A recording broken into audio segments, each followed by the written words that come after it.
Hello and welcome to the Ask Unity podcast, episode 73. For those of you new to the show, I'm comedian Simon Caine, and this is the podcast where I interview the most influential people from the worlds of stand-up, radio, writing, and today, TV. Chris Sussman is the recently appointed head of comedy at BBC Studios, which means he's uniquely positioned to look at the current and future output of comedy, but not just at the BBC, but on other channels as well, as BBC Studios moves from an in-house operation to a commercial one. We talked about what a typical day looks like for him, if the BBC should be responsible for working to not cause offence in its viewers, his take on Netflix and other on-demand services, and so much more. I think this podcast would be great for anyone looking to try and sell their idea into the BBC, as well as a writer looking to get their work seen by the right people who work in telly. As always, any thoughts or opinions Chris gives are his own and are not representative of the BBC, so please always be mindful of that. If you're new here, please do hit that subscribe button. If you're old here, please do think about giving us an honest review in iTunes.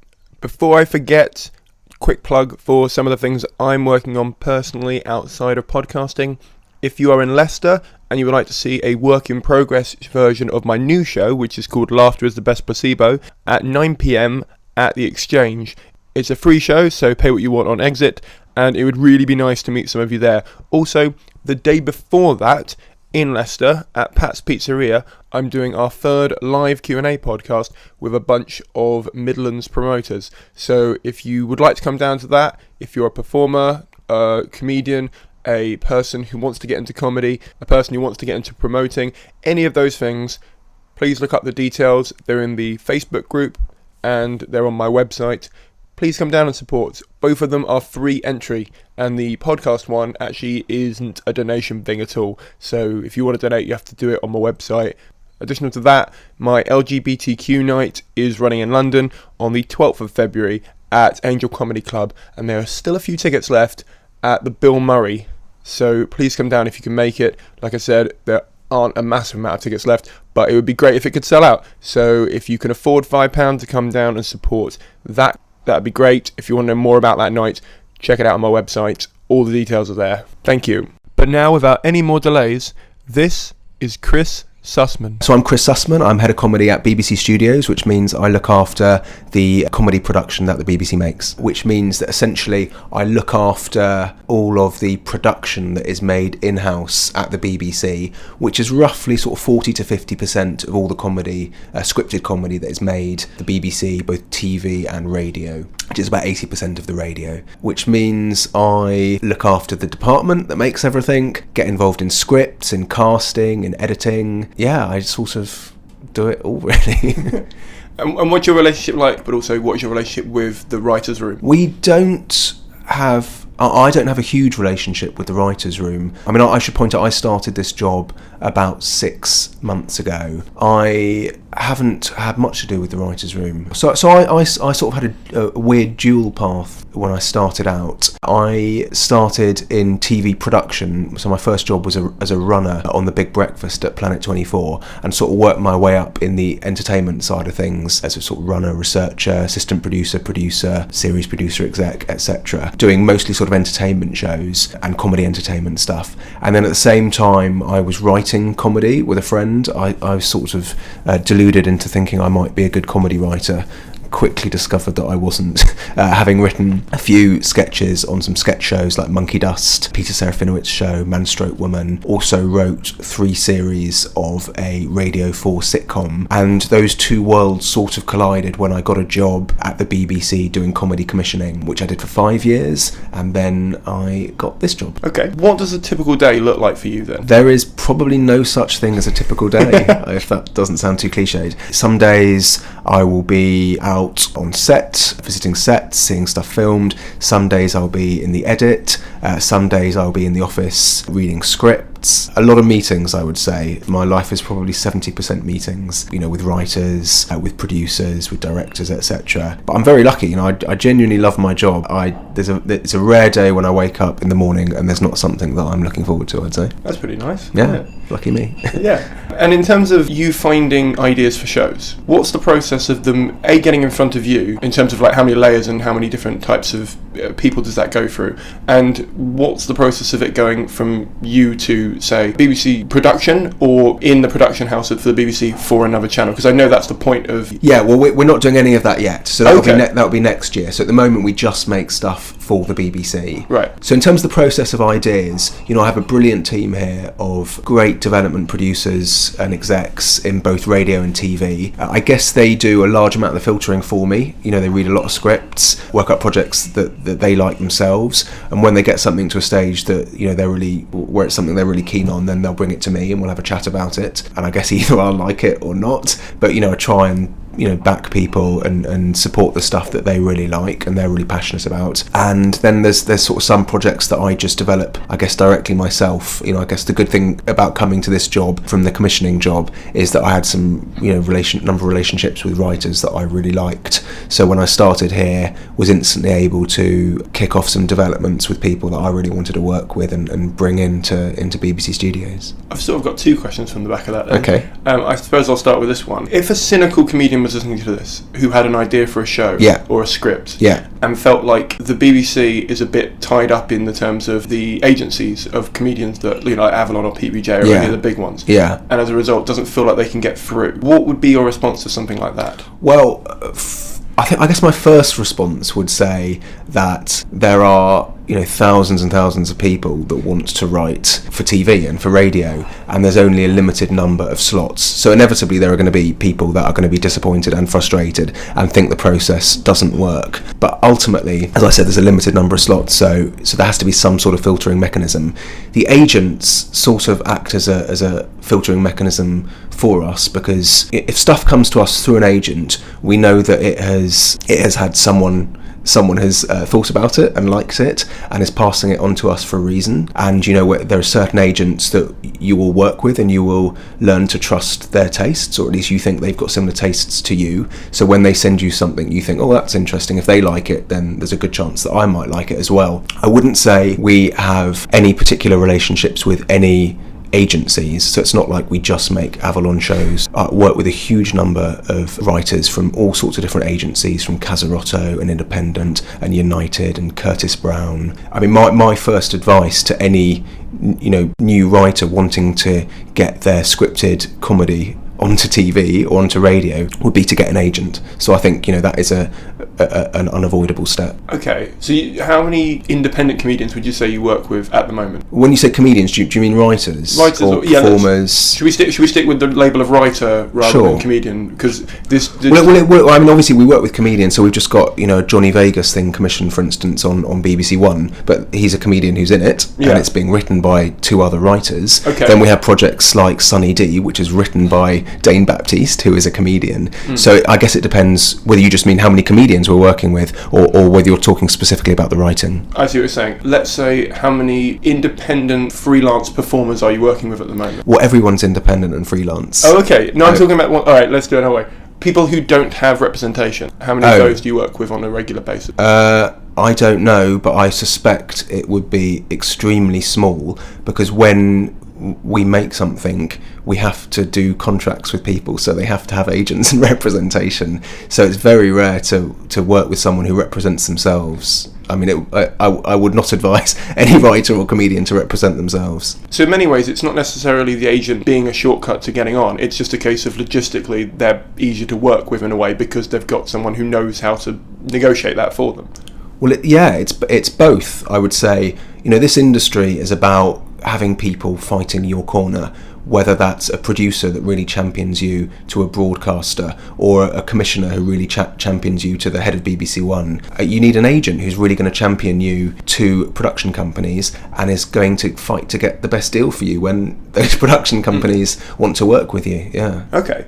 When you're looking for TV shows and when you're after something, I remember in that interview I was talking to you about before we started, you said the next big thing is always the thing that surprises you. Yeah. It's not something you can predict trend-wise. I think that's true, yeah. And in the case of the way that a lot of comedians sort of badmouth comedy on Sure. TV now is they'll sort of go, oh look, Mrs. Brown's Boys won, whatever. They're never going to want my adventurous comedy about, you know, snakes and ladders or something like that, Yeah. right? So how would you say you're surprised in a general comedy sense? Like, what surprises you? Well, Mrs. Brown's Boys is hugely surprising. I mean, people always point to that. People should not underestimate, I would say. I mean, I should point out I had nothing to do with it, getting commissioned and becoming a success. I can't claim anything on that.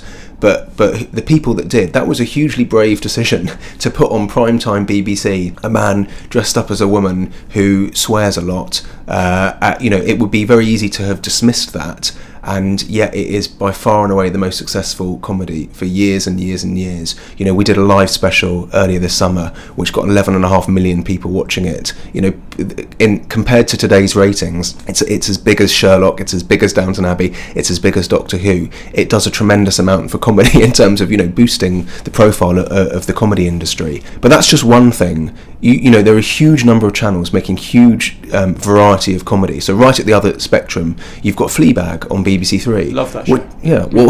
Which a lot of people in the comedy industry, I would say, you know, are much more positive about than something like Mrs. Brown's Boys. But it is a very different type of show. So I think it would be silly to point at comedy and go, oh, only stuff like Mrs. Brown's Boys gets on, when you've clearly got, you've got Fleabag at one end, you've got Mrs. Brown's Boys at the other, and you've got everything in between. You know, there's hundreds of different types of shows. I suppose also something that I don't say yell at, but I get really frustrated when I'm talking to a comedian who says something like this, is, does your idea fit the channel you're trying to get it on? Because half the time I don't necessarily feel like it would. Yeah. Or I feel like they want it on a certain, like they want it on the BBC for the coolness of the BBC. Yeah. When it might work better on Dave because it's a panel show format or something Sure. like that. And so I suppose, are there any specific branding ideas or specific things that different channels are looking for that you're after? Well, I'm a seller. I'm not a buyer. So I make shows and I sell ideas to the BBC, to the channels and the commissioning team. I only do scripted comedy, so I can't speak for, you know, pure stand-up or panel shows or comedy entertainment ideas. But what I would say to anyone is, look at how many channels there are that make stuff these days.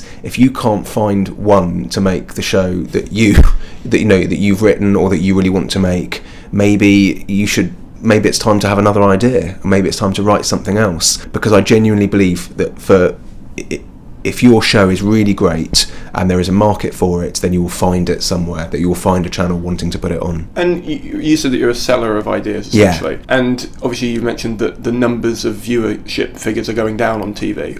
Or they're not on the steady incline that they might have been before. Yeah. How are you finding selling ideas has changed for you then? Is it a case of you now have to just pitch and say it'll hit 1 million users or a million people instead of... No, you never have those sorts of conversations. I think it's very hard, you know, when you're doing this, to try and second guess how successful something is going to be.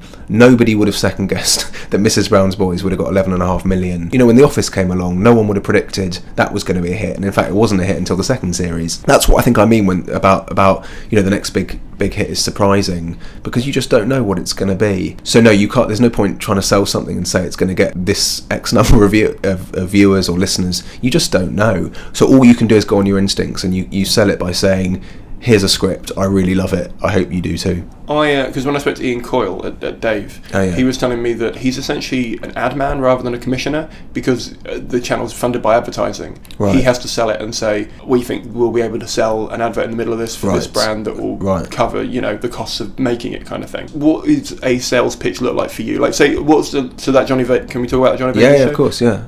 Was that your sell? No, I mean, I was the pilot had already been commissioned when I started this job. Okay. There was a producer called, or in fact, exec called Rebecca Papworth, who in fact produced that pilot, and it was something that she worked up with Johnny, and she got the writers involved, and it was a real passion project for her. I think in a way comedy is the easiest thing in the world to try and sell, because as I said, you just do it via a script that you love. So for me, selling is no more complicated really than going to the head of comedy commissioning at the BBC and giving him a script that I really love and saying, please read this. And sometimes you do a bit more, sometimes you try and package it up. You'll attach some cast, you'll attach a great director, you might do some additional work like look at what a series might look like, but really ultimately it comes down to the writing. So people wouldn't send a script to you, they would send it to where, or would they send it direct to you? Yeah, sometimes people send scripts to me. Yeah, agents will send me a script. Right, and in case of, because you said there are certain layers to go through sometimes to get to you.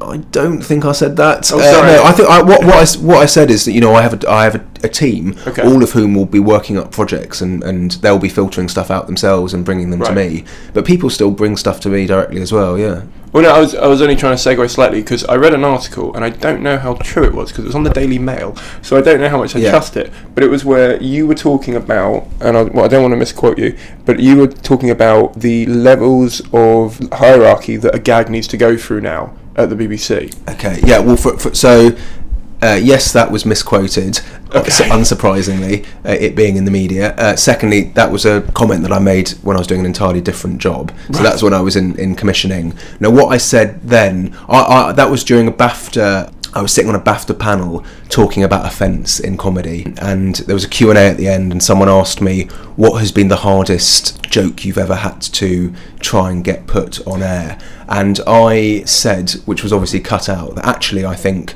in my 5 years of commissioning, I found the compliance process pretty easy, and there weren't a lot of things that I wasn't allowed to say, or that, I had to say to the shows that I was working on, you can't say that. Most of the time, particularly if something's funny, you're allowed to get away with it. I mean, you look at something like Fleabag, where I think the Times called it the filthiest show that had ever been on TV, which I would slightly dispute. But I think a lot of people might be surprised that would be on the BBC because of some quite strong sort of sexual content in it. But no, with that one, so I just gave a very specific example of a joke that was quite sensitive and had to go all the way up to the Director General. But that was a very, very rare example, very rare exception. Most of the time I would say the process is pretty simple. I mean, given humour is so subjective, yeah, and it comes down to the context of the way you're doing it and everything around it, when you're trying to, on the rare times that you are trying to say to someone, this is actually quite funny, has there ever been a time where the other person has been like, I don't find this funny? In what do you mean? Do you mean in terms of like pitching an idea, or are you talking specifically about like offence and compliance and stuff? So specifically an idea. So say you had a show idea or a show that you were trying to put through, and the person that you were taking it to, whichever channel commissioner it was, goes, I don't see why this. I love your opinions on stuff, but I just don't see why this is funny. Yeah, well, you just have to deal with that. I mean, ultimately, the commissioning team, they have a job, and their job, again, it's a similar thing in terms of they're getting pitched hundreds of ideas from lots of different production companies. They can't put them all, so they have to make decisions. So they make their decision, you just have to accept it. And sometimes you'll argue back. If there's something you're really passionate about, you'll argue back more. But it's very rare, I think, you'll win that battle if they don't find it funny and you do. There's not a lot you can do, And I suppose the culture of offence in general is something that's quite, I wouldn't say a hot topic, but it's something that has been covered quite a lot in comedy. In terms of, is it the BBC's responsibility to shield people from stuff that might offend them, or even things like the watershed? Like, is that too early now? Still, because people are going to bed later, and what's your opinion on how that stuff's changing and how offence is being taken, or maybe just that. Yeah, well, it's a very, very complicated issue, isn't it? And I think the answer is there are no blanket rules. You take every case, every joke, you look at it and you make a decision on it. Sometimes you say, that's going to offend people, that's what we want it to do, that's the point of that joke, and it's a clever joke, and within the context of the programme that it's going to go in, that's fine. So, I worked on shows with people like Harry Enfield and Charlie Brooker and Frankie Boyle, and they sail close to the wind sometimes, but that's what you want them to do, and there's an audience that like that and that want that. Then on other examples, you might have a show that is pre-Watershed on BBC One, and you look at a joke, you go, actually, that's going to offend people, but in a bad way, and the point of this show is not really to offend people, and we're not looking to do that, so we're going to take that one out. But there are no set rules really. You just sort of look at everything, and it's the very murky waters, the waters of offence. And some people are going to get offended, whatever, and some of those people you have to ignore. And then if too many people get offended, you maybe have a think to yourself, and you think, actually, we've probably crossed the line with that one. Have you ever had to apologise for something that you've put out or that you've pushed forward to go out that a lot of people have found offensive that you still probably don't find offensive because you obviously pushed it forward, so you wouldn't have done? No. I can't. It's a good sign. I can't think of a time, and I worked on a lot of shows, and a lot of which have had fairly strong content. Some of them have caused a minor amount of offence, and you get a handful of complaints. I've never had anything that's caused like a barrage of complaints. The way that the society has changed in terms of PC culture, but also in terms of becoming more accepting of different groups of people. Yeah. Have you found that has changed how offence is being taken? Yeah, I think society changes, and what people find acceptable and don't changes with it. And we obviously have to change with that. So yeah, there are things that you look at that were made in the 60s and 70s, and sometimes they make you wince, and you think, we probably wouldn't do that today. But weirdly, it's not always the things that people think. So people always refer to things like, Alf Garnett, Till Death Us Do Part, and Sickness and in Health.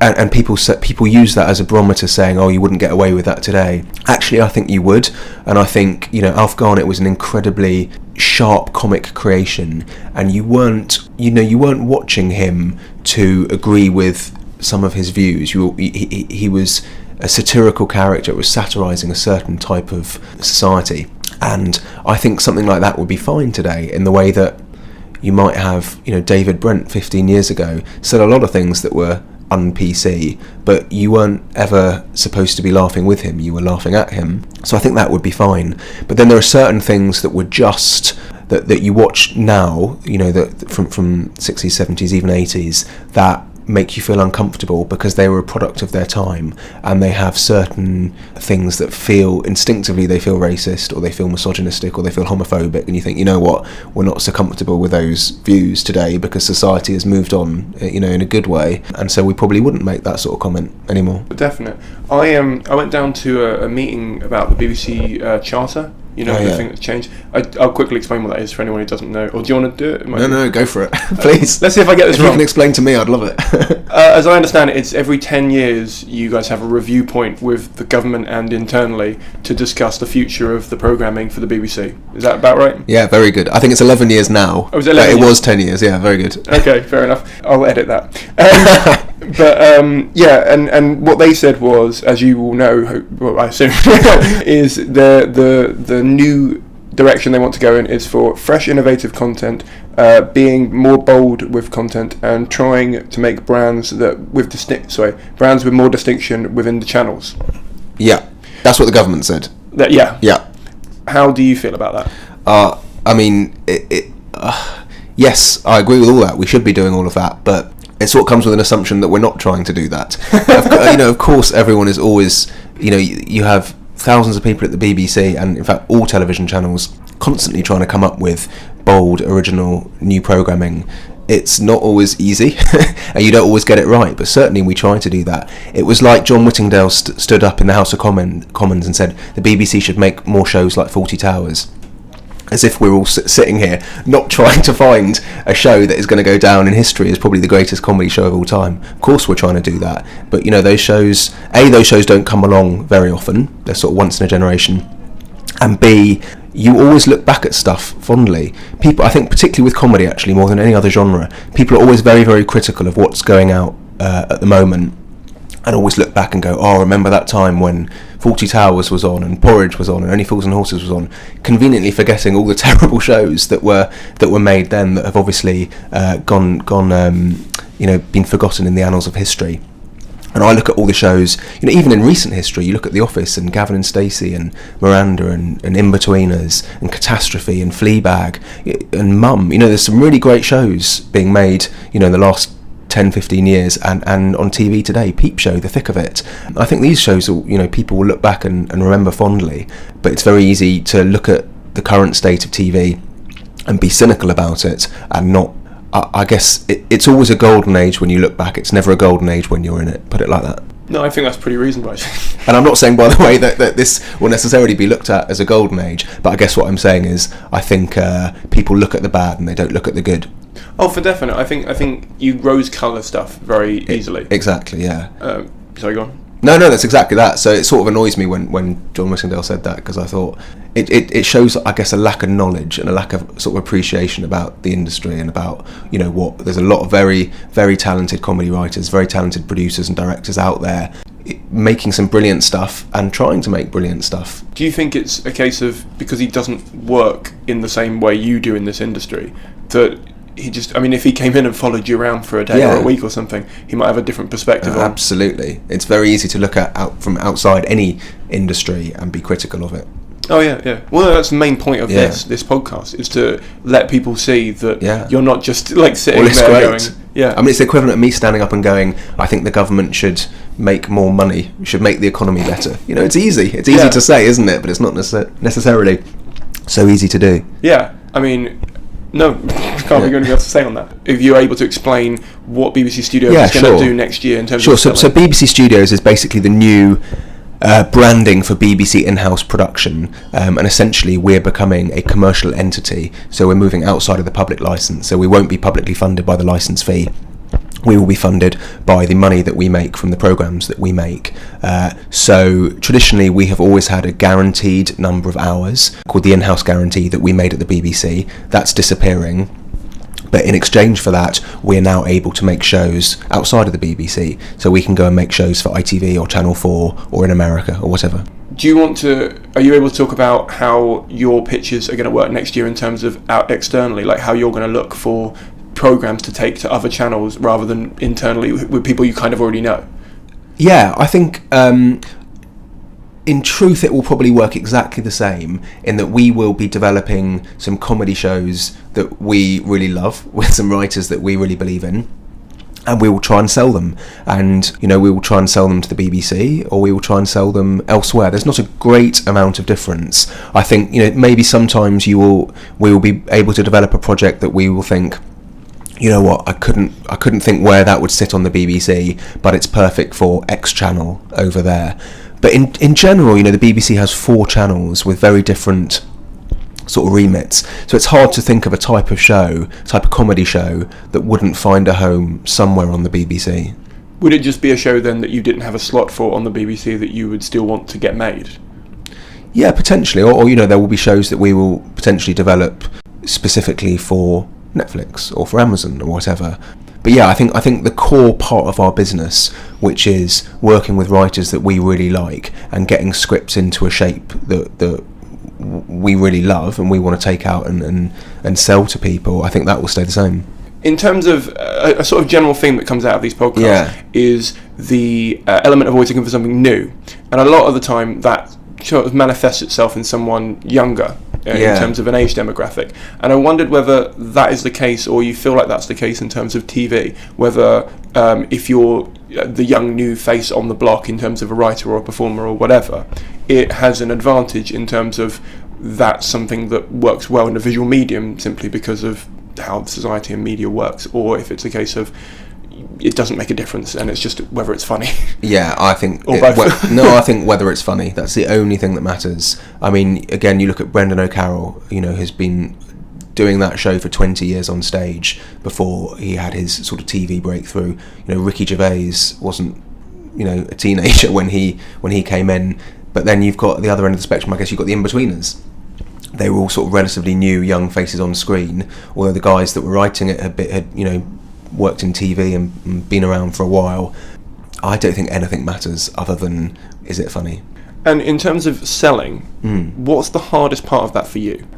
Oh, I guess the hardest part is when you really believe in a project and the person you're selling to doesn't see that, and you just have to sort of swallow it and until now, traditionally, if we've had a project turned down by the BBC, that's the end of the line for it, because we could only sell there. But I guess the advantage of being able to go to other channels and other broadcasters around the world is we can get a second chance at trying to sell stuff elsewhere. Is that also the biggest logistical problem in terms of trying to get it made, or is that just the biggest problem in general? What do you mean? So you produce the show, so like as in the script will come in, once it's been commissioned, you'll actually go out and make the set and the production and all that kind of stuff. Yeah. And I'm wondering if there's a big problem in the logistical side as well as in the selling side itself that you particularly niggles at you or is annoying.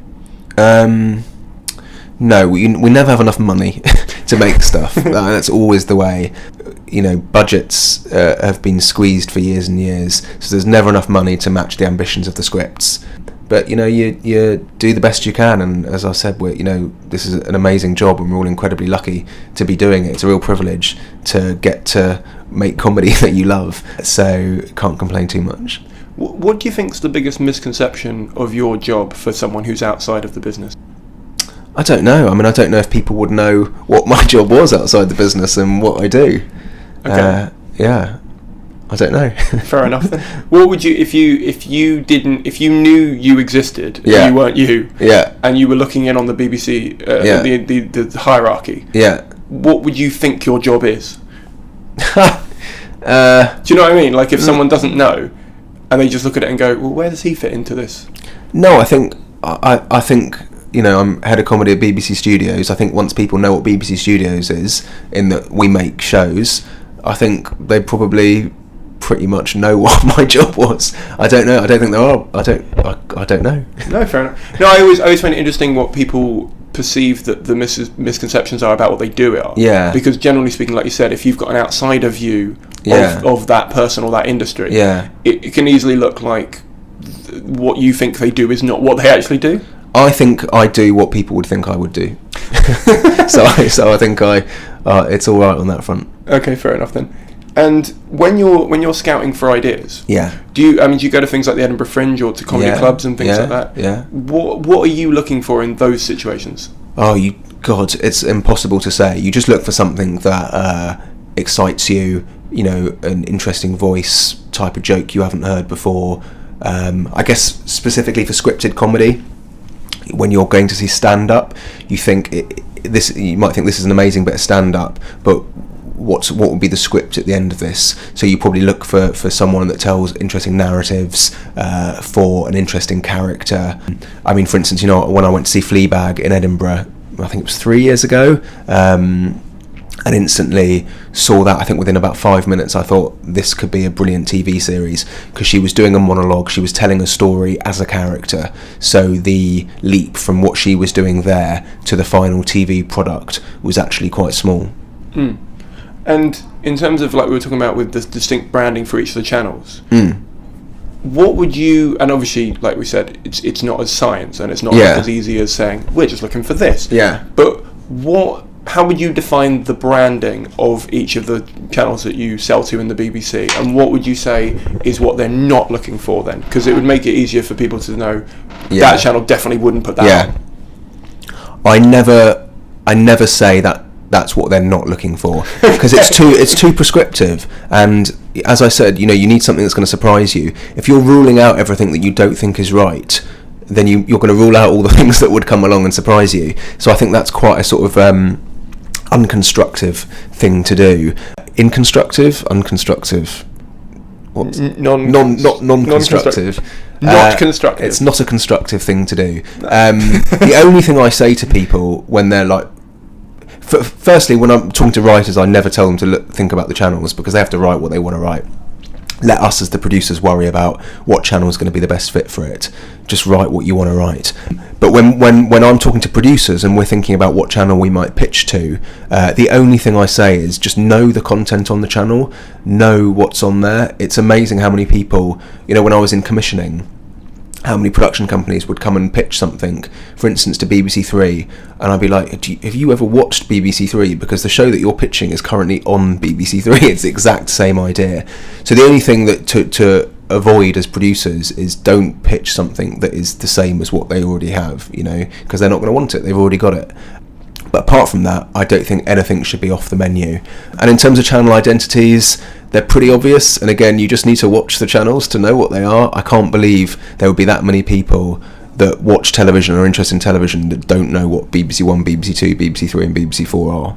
Would you say that's fair? I think it's fair, but I think there's also very easy cliches that get chucked around Yeah. about a channel. Or I mean, when I was talking to Julia Mackenzie at radio, Yeah. who was saying, you know, the cliche of the Radio 4 listener is nothing like the demographic that it brings in, and obviously it will vary from show to show as well, because you know, certain shows will bring in a certain demographic, and it just carries on throughout the day.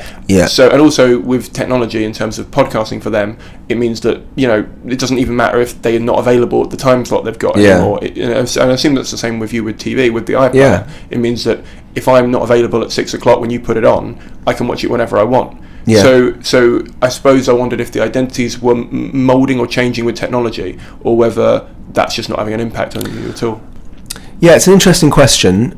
I don't think at the moment, I think the channels still have, I would say, clear identities in terms of if you switch on BBC One or BBC Two, you could tell the difference in the shows between them. Although having said that, you know, there's a lot of crossover between them, and successful shows like Miranda and The Office and The Great British Bake Off and The Apprentice that started on BBC Two then grew and you know, moved on to BBC One. Whether in the future, in 10, 20, 30 years, those channels will exist with those clear brand identities, I don't know, because people do consume things in different ways. And it might be that, you know, you switch on your telly in 30 years and it's not a schedule, but there's, you know, just options. Do you want to watch some comedy? Do you want to watch some drama? Do you want to watch some documentaries? You know, and you watch things like that. But certainly at the moment, I would say, I think the channel identities are pretty clear and are hopefully alive and well. Something I find really interesting is that so say you moved the show from BBC One to BBC Two for whatever reason. It wouldn't tend to change the show too much in terms of, like, you'd be doing it because it need to move time slot or something like that, as I understand it. But when you move it from like BBC Two to iPlayer, it also doesn't change, but the way you watch it does. Because you'll often, I mean, if I'm on my laptop, I'm nearer the screen naturally, just even on that front. Or it's later at night and it's not at the time you predicted it would be best for me to watch it. So I wondered what your take on the way technology is affecting how people are consuming stuff is going. Well, nothing moves from BBC Two to iPlayer. iPlayer is just obviously the catch-up service for BBC programming. So every and they do some original programming of their own, or it's quite a small amount of stuff at the moment. But every show that you watch on iPlayer pretty much is a BBC One show, a BBC Two show, a BBC Three show, or a BBC Four show.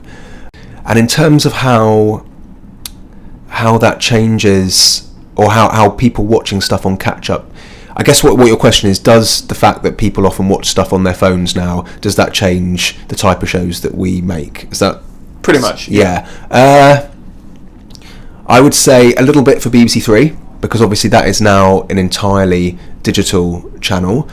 It is available on its web portal and on YouTube and on Facebook and other social media channels. And so we've made content on BBC Three is now, it doesn't have to be rigorously 30 minutes as it used to be. You know, something could deliver, Ep 1 could be 18 minutes, Ep 2 could be 24 minutes, Ep 3 could be 15 minutes. So we're not as rigorously tied into the durations that we used to be. And also obviously on BBC Three they're making a lot of short form content as well, which they didn't do before. But apart from that, at the moment, I wouldn't say that the change in technology is affecting us in scripted comedy too much. But it's something obviously we're incredibly mindful of, and if we don't start thinking about the way that people are consuming content, you know, we'll get lost. And I don't know if you can't probably quote exact numbers, but do you know if people watch an episode of an average TV show more on demand than on, like, as in when it's showing naturally? Well, it depends what show it is and on what channel and at what time. Okay. I mean, no, by and large, I would say, I don't know exact numbers, but I think catch-up is probably between 10 and 20% of viewing figures. So, and that, you know, that probably gets bigger as you go from BBC One to BBC Two to BBC Three. Say, take a BBC One comedy, you'll probably get, you know, you might get 3 million watching it live as it goes out, and then maybe an extra 500,000 to 1 million watching it on catch-up. That's really interesting. I assumed it would be more like 50% or something higher, just because, like I said, of the convenience of it, and the fact that people watch stuff. I see it every day when I get on the train in the morning. Yeah. Everyone's not looking at people; they're looking at their phone. Yeah. And it's fine because I'm not above it. But it's like I just wonder how that's affecting society. Well, I think maybe that's an age and demographic thing. I think, the vast majority of TV viewers are over 50. And they're probably still watching, a lot of them are still watching stuff on telly as it goes out. Also, I think there's still, in lots of homes across the UK, there's still that lovely family experience of sitting down and watching a programme at 9 o'clock on BBC One as a family together. But yeah, I think it depends. But I think at the moment, catch up is still a sort of relatively small amount. But obviously, the longer something is on catch up, obviously that percentage is going to get higher and higher and higher. Something that was first broadcast 10 years ago, and if people have the chance to watch it on catch up over 10 years, the percentage of the people that watched it on the original broadcast is going to be smaller as a percentage of the whole, if that makes sense. It's a view I always tell people is a vanity figure, essentially, after when it's online, because that's always going to go up, and it's a case of, if you got 10,000 views over 20 years, not that many. Exactly. You know what I mean? Exactly that. But it looks really good if it just sort of appears there. Exactly that, yeah. Okay, so your investment in technology as the BBC is obviously, it keeps trying to stay up with people's trends and stuff, and that's obviously something, trend-wise, you would need to keep abreast with. Yeah. What kind of trends do you see happening in the next 1 to 5 years in terms of TV? Oh God, I just don't know. I mean, the honest answer is in 5 years, I don't think TV will be hugely different from how it is now. Maybe there'll be a few little changes, but I think the changes that are happening will probably happen over a longer course of time, like 10, 20, 30 years. I think in 5 years, TV will be pretty similar. I mean, the trends at the moment are that a lot of money is going into drama, particularly a lot of film money. A lot of the big film talent, writing and directing, is moving into TV because that's where the money is. You have the big players on the market, the SVODs like Netflix and Amazon, the streaming services, who've come into the market, very aggressively with a lot of money and building their subscriber bases. But for us, we're still fighting our little corner, making comedy shows that we hope people in Britain will love, and I think in 5 years' time we'll still be doing that. What do you think of things like Netflix and I think Hulu? I love Netflix. Okay. Yeah. No, I'm all right. In terms of, do you see it as a competition thing, or do you see it as just a platform? Well, I mean, for the BBC in general, yeah, it's competition. For us as BBC Studios, as a production house from next year, where we'll be able to sell to them, they're another broadcaster, so they're another means for us to, hopefully another place that can give us money to make some comedy, another place for us to sell to. But no, I mean, in general, I'm a lover of TV. I consume all sorts of TV on all sorts of platforms, and I think Netflix has some brilliant content. I mean, it's got some dodgy stuff as well, like everyone else, which, thankfully or luckily for them, they get the chance to bury their stuff, whereas us at the BBC, we make stuff, some of it turns out better than others, but we have to put everything out, so there's no hiding from the stuff that doesn't work, whereas Netflix can bung it way down their list, same as Amazon. But it's great, and it's great that they're putting a lot of money into the market and making some great content. My only problem with Netflix is the minute I log in, unless I know what I want to watch, you get lost. It's so overwhelming. Yeah, because it just goes, here's all our content, and you're like, I just wanted a curated feed. Yeah, I don't need this and stuff. Well, it's quite rare, I would say, for me to just log on to Netflix and without a clue. So much of, I would say, the way we consume stuff these days is done through word of mouth, because there's so much choice, there's so many options that you'd go mad otherwise. So what tends to happen is, your friends on Facebook say, "Oh, have you seen The Crown, or have you seen Westworld, or whatever else is out at the moment, Crazy Ex-Girlfriend?" And if you haven't, you watch it. So I go onto Netflix probably more often than not, specifically to watch something. Yeah, and in terms of word of mouth, obviously social media has got much bigger in the last couple of years. And what do you do in terms of, first of all, monitoring social media for your shows, but also in terms of trying to find other shows or other writers that maybe you're interested in? Well, a lot of stuff. I mean,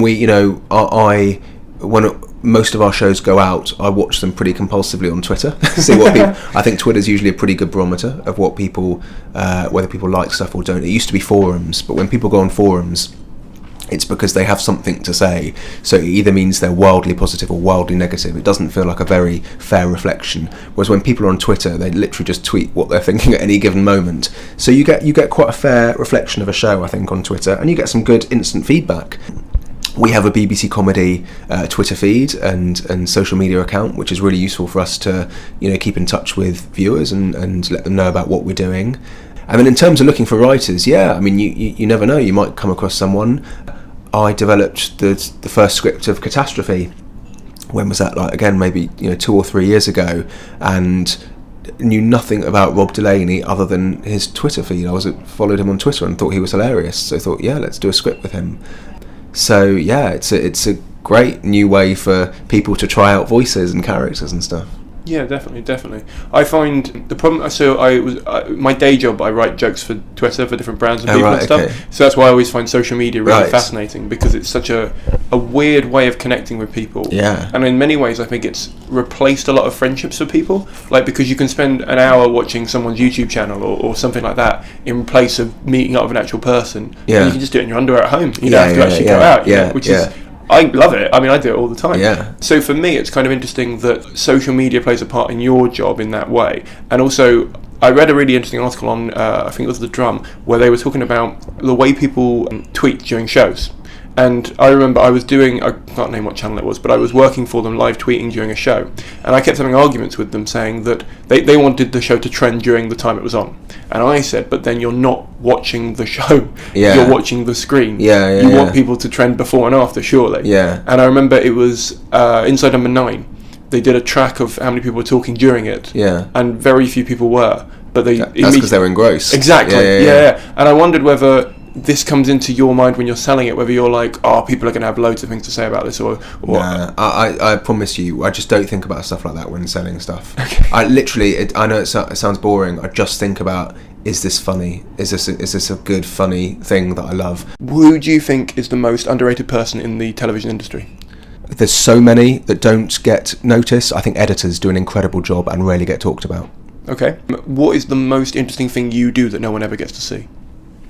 I think when I sit in the edit and look at the rushes of stuff, rushes are fascinating. You get to see all the different variations of actors' performances, and no one ever gets to see anything but the final cut. Okay.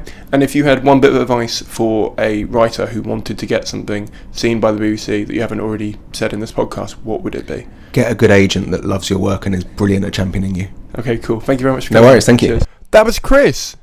A shorter pod today than usual, but no means less informative. I loved his honesty and thoughts on the way the TV will stay pretty much the same in spite of the technological investments, as well as the way forward for the BBC studios, which is something I think more comedians and writers should really be keeping an eye on, even if they have little to no interest in writing for TV or getting on it in general. I just think the way that TV viewers and the way that people consume and see stuff, especially in comedy on TV, and how it trickles into the live viewers and the audiences that you get at gigs and at your shows, I just think it's very much worth keeping an eye on the developments on things like that. I'd just like to say a big thank you for Chris for taking part, and if you'd like to do the same thing, you can find all the links to his social media in my show notes or at my website, which is simoncaine.co.uk. If you have a minute, it is, for me, amazing and humbling that busy industry people take the time to answer our questions. So do give him a shout out and say thank you if you appreciate or value any of the things that he said in this or any of the questions that you submitted that I managed to ask him. If you'd like to ask future guest questions, please join the Facebook group, which is called Ask the Industry Podcast, and it's on Facebook, obviously. If you'd like to support the show, please do consider sharing the link with someone that you think will get some value out of it, or subscribing in iTunes or YouTube. And if you'd like to give some sort of monetary donation, you can do that via PayPal on my website, which is simoncaine.co.uk, or giving an ongoing donation via Patreon. Before I forget, quick plug for some of the things I'm working on personally outside of podcasting. If you are in Leicester and you would like to see a work in progress version of my new show, which is called Laughter is the Best Placebo, at 9 p.m. at the Exchange. It's a free show, so pay what you want on exit, and it would really be nice to meet some of you there. Also, the day before that, in Leicester at Pat's Pizzeria, I'm doing our third live Q&A podcast with a bunch of Midlands promoters. So if you would like to come down to that, if you're a performer, a comedian, a person who wants to get into comedy, a person who wants to get into promoting, any of those things, please look up the details. They're in the Facebook group and they're on my website. Please come down and support. Both of them are free entry, and the podcast one actually isn't a donation thing at all. So if you want to donate, you have to do it on my website. Additional to that, my LGBTQ night is running in London on the 12th of February at Angel Comedy Club, and there are still a few tickets left at the Bill Murray. So please come down if you can make it. Like I said, there aren't a massive amount of tickets left, but it would be great if it could sell out. So if you can afford £5 to come down and support that, that'd be great. If you want to know more about that night, check it out on my website. All the details are there. Thank you. If you've enjoyed this episode and you'd like to hear from more TV industry people, first of all, do give me some suggestions for who you think would be great in the podcast group. Also, if you scroll back, you can find an episode of Ian Coyle, who is the comedy commissioner at Dave TV, Graham Smith, who runs Grand Scheme Media, who are very similar to BBC Studios in terms of trying to get ideas off people and then package them up and sell them to different channels. Obviously, Grand Scheme are very different in terms of the operation and the way they work, but it's a very interesting parallel company to just look into if you're interested in anything that was talked about here. Just scroll back. If you can't find them for some reason, you can go to my website and there is a list on there. Just click the button that says TV people, and then they're all in one section that you can just scroll through and find. But for now, thank you very much for listening, thank you very much for sharing, and thank you very much for donating if you do, and I'll see you all in about 15 days' time. Bye.